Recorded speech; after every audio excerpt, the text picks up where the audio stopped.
Iran just made a move at the Strait of Hormuz. Every analyst is focused on the wrong thing. I've been through that strait. I know what to look for. And what I'm seeing right now, nobody is reporting this. Day 59, Operation Epic Fury, and the legacy media wants you to believe Iran just offered a peace deal. They didn't. They sent a confession.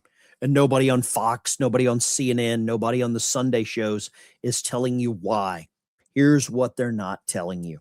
The proposal Tehran sent through Pakistan this weekend: reopen the strait first, talk nukes later. That's not a negotiation. That is a regime running out of room, literally, physically, underground. The storage at Karg Island, the rock that handles 90% of Iran's crude exports, it fills up in days. Here's the proof. Let's get into it. To the U.S. when it comes to the Strait of Hormuz.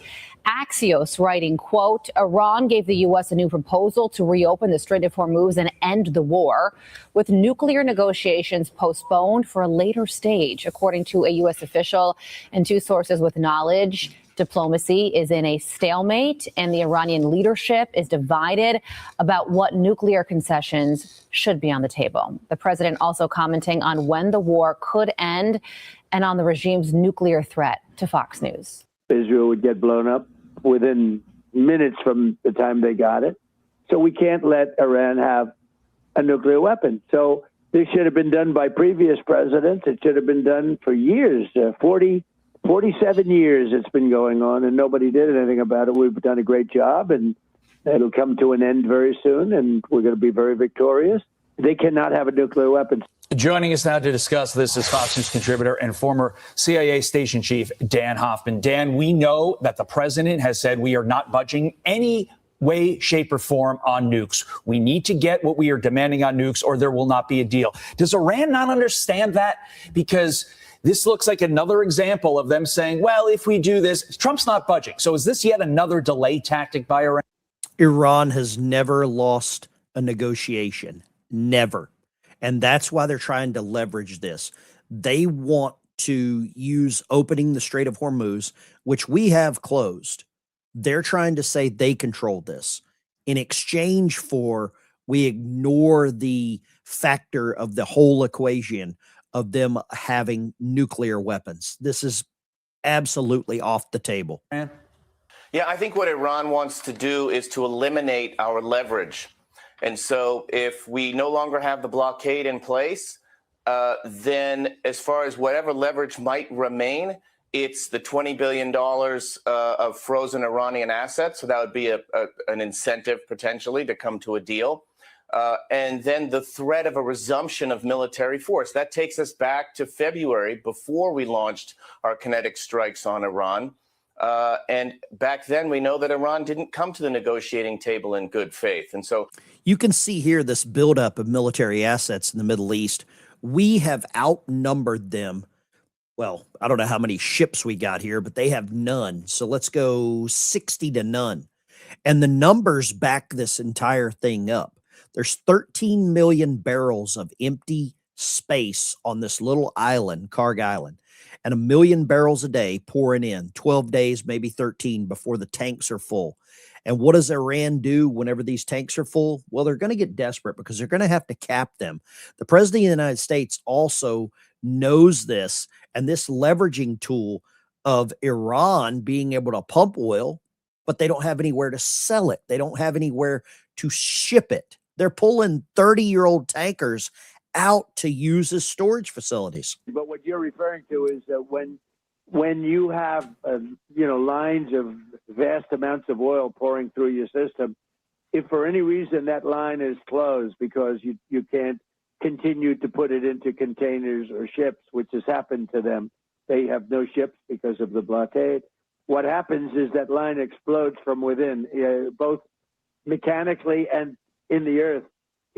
Something happens where it just explodes. And they say they only have about 3 days left before that happens. And when it explodes, you can never rebuild it the way it was. In other words, it will always be, if you rebuild it, it's hard to rebuild it all, but it would only be about 50% of what it is right now. So it's a very powerful thing that takes place, sort of having to do with nature. But when that gets clogged at the end, in other words, when you have to turn it off because you have no place to store this oil, either put it on ships or storage tanks, which they are just about finished with, a very bad thing's going to happen. So what you're hearing there is from the president. You're hearing it from this former CIA station chief. They are running out of room. They are running out of actual time, running out of storage space. So what you're looking at here, this is Carg Island. You can see this. We're going to zoom in a little bit here, and I'm going to walk you through exactly why this storage space is so limited. Do you see these containers here? These are all full. These are at maximum capacity right now with supposedly less than 24 hours of storage left. So there's nowhere to go with this oil once they get it loaded into different ships. This island is very, very important to them. You can see these offshore piers where there are lines running there so that they can just pull up. They can do bump stops. You can actually see some of these here where these actual valves are located, and these ships are pulled up here. They're unloading oil. Now, whenever they can't get rid of that oil, there's nowhere else for it to go. Once this is at a capacity, the president brings up a great point that there's going to be a disaster occurring there. Now, what does Iran do with that oil? Right now, we don't know, because there's no tankers making it through. The one kind of sticking point where I think a lot of people are hung up on is ships can make it through this Strait of Hormuz. They can make it through here. The trouble is, for any of these ships that are loaded down, they can't get past the United States Navy's blockade further out from the Gulf of Oman. So yeah, there are ships making it through the strait, but that's as far as they go. And right now, the IRGC is pleading for this deal. They have to get a deal made, because without a deal, they start losing revenue on a daily basis. And those stories are coming in from various platforms, from various outlets all around. We know it. They know it. They don't want to admit it. But the regime is on borrowed time. Their escape routes are closing fast. And by Donald Trump doing nothing, by the United States Navy doing nothing except for this blockade, all of the pressure is on Iran. All of the pressure from their consumers, from their customers, from the Chinese, it's all on them. And the president knows that. And you can see here, more and more people are starting to realize this. The president says that Iran sent a plea deal, or I would call it a negotiation offer, 10 minutes after he canceled the U.S. special envoy on Sunday with Witkoff and Kushner. All of the pressure is on Iran. The United States, all we have to do is sit back and wait them out. They don't have the capability to move their product. And when you can't move your product, the product becomes less important. There are now tankers coming to the United States buying oil from us.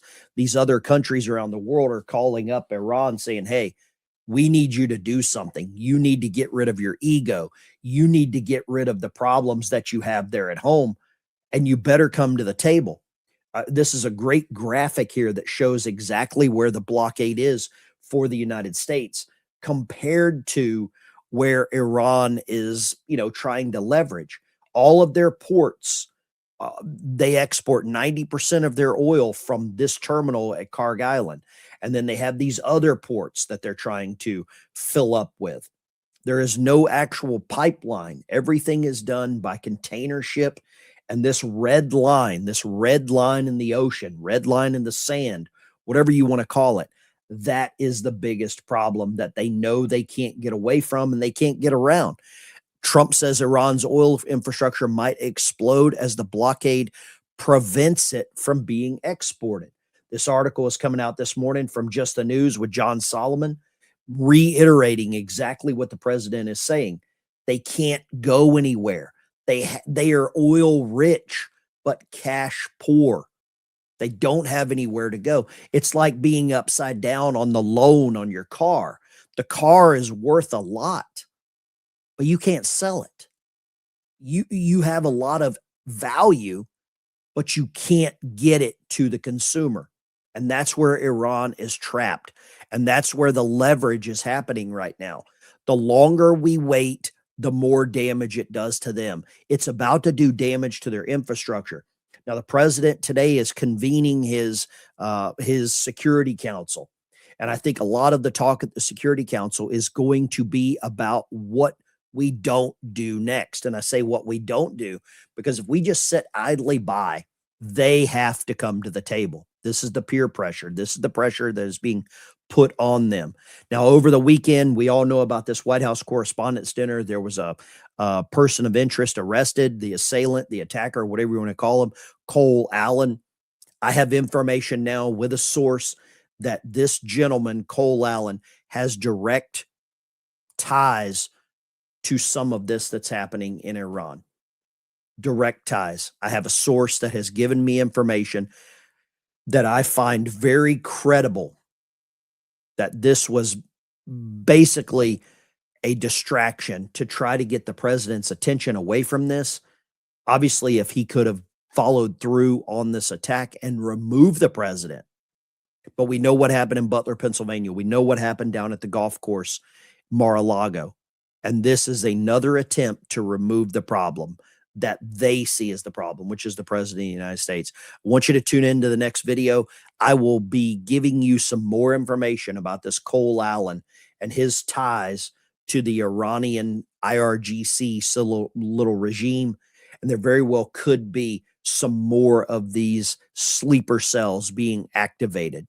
Someone doesn't travel across country 2-3 day trip on a train to a hotel that at the time, whenever he would have booked this train ticket, the president of the United States had not even announced that he was going to be speaking there.